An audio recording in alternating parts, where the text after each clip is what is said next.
Welcome new ब्लॉगमध्ये. कसे आहात तुम्ही सगळेजण छान मस्तच असाल. आम्ही पण छान सगळे मस्तच आहोत. तर चला, आज माझ्या नवीन ब्लॉगमध्ये तुम्हाला मी छान रेसिपी दाखवणार आहे. मी पहिल्यांदाच करते ती रेसिपी. तर मी आज बटाट्याचा खीस बनवते. तर चला आपण बघूयात मी कसा बनवते. काय याआधी कधी बनवला नाही आहे, पण पहिल्यांदाच ट्राय करते मी. तर तुम्ही पण जर कोणी बनवला असेल तर मला नक्की कमेंटमध्ये सांगा की आम्ही बनवलेला म्हणून, आणि कसा बनवला काय ते पण सांगा. माझ्याकडून जर काही चुकलं असेल त्याच्यामध्ये तर मला पण नक्की करेक्शन सांगा. तर आपण आता रेसिपीला सुरुवात करूयात. तर त्याआधी मी आता तुम्हाला बटाटा खिसलेला दाखवते. ते बघा, मी बटाटा स्वच्छ साल काढून वगैरे त्याची खिसून घेतलेला आहे. त्याला 4-5 पाण्याने छान धुवून घेतलेला आहे मस्त. तर बघा, चांगला कोरडा सुकलेला आहे छान बटाटा. हा आपण आता एका पातेल्यामध्ये गरम पाण्यात टाकूयात. तर मी टाकलेलं आहे बघा. तर गरम पाणी केलं तर आधीच मी.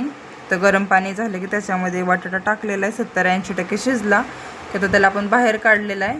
तर बघा, असं बटाटा मी बाहेर काढलेला आहे छान त्याला. तर चांगला 70-80% चांगला शिजलेला आहे त्याच्यात मीठ वगैरे टाकून. तर हा आपण एका पेपरवर छान त्याला सुकवायला ठेवूयात फॅन खाली.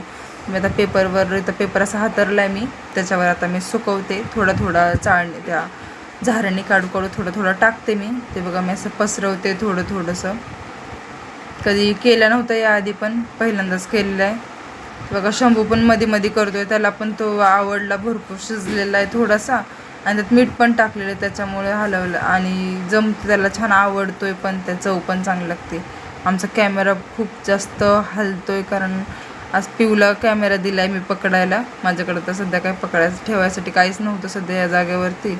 म्हणून मग मी पिऊलाच सांगितलं की तू कॅमेरा पकड, मी सुकवते, तू टाकते सुकायला, तू शूट कर माझं. तर ती थोडं हलवते मध्ये. तिला काही एवढं जमत नाही अजून पकडायला. काय वेळेस जमतो चांगला पकडायला, पण काय वेळेस जमत नाही पकडायला. तर बघा, शंभूचं झालं आहे, पण थोडं चालू आहे त्याचं मागणं. तर त्याचं झालं आहे आता सगळं खेळ खाऊन ठेवून. तर आता तो बघा, मला तिथलं एक स्टिकर त्याने चिटकवलं आहे कपाटाला, छोटंसं पिऊने चिटकवलं आहे ते. तर त्याने खेळताना काय बघितलं असेल तर तो किती वेळ झाला मला मागतोय सारखं, दे म्हणतोय तिथलं. तेवढं छोटं स्टिकर त्याला पाहिजे.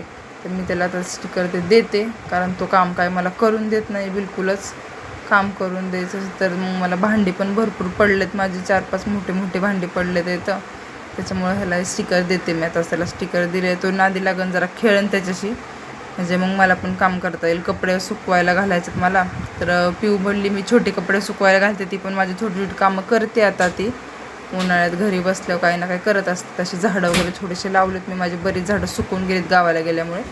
मी मोठे कपडे इथे घातले सुकायला. घरातच घालते मी आता, टेरेसला जात नाही, कारण छान वाळून वगैरे निघतात. तर सचिनने नुसतं आईस्क्रीम आणली आहे दोघांसाठी. तर आईस्क्रीम दोघंजण खात आहेत. शंभूला तर जाम आईस्क्रीम आवडते, सारखी आईस्क्रीम वगैरे खातो आणि सगळा राडा करून टाकतो. पिऊ पण आईस्क्रीम छान खाते. ती तर रोज नवीन नावं सांगत असते काय खायचे ते. त्यात नंतर आम्ही जेवायला बसलो. जेवणात मी आज सोयाबीनची भाजी आणि चपाती बनवली. शंभूचं पण झालं तर जेवण, तरी पण बसलं होतं आमच्यासोबत, पप्पांसोबत बसतो त्याच्या.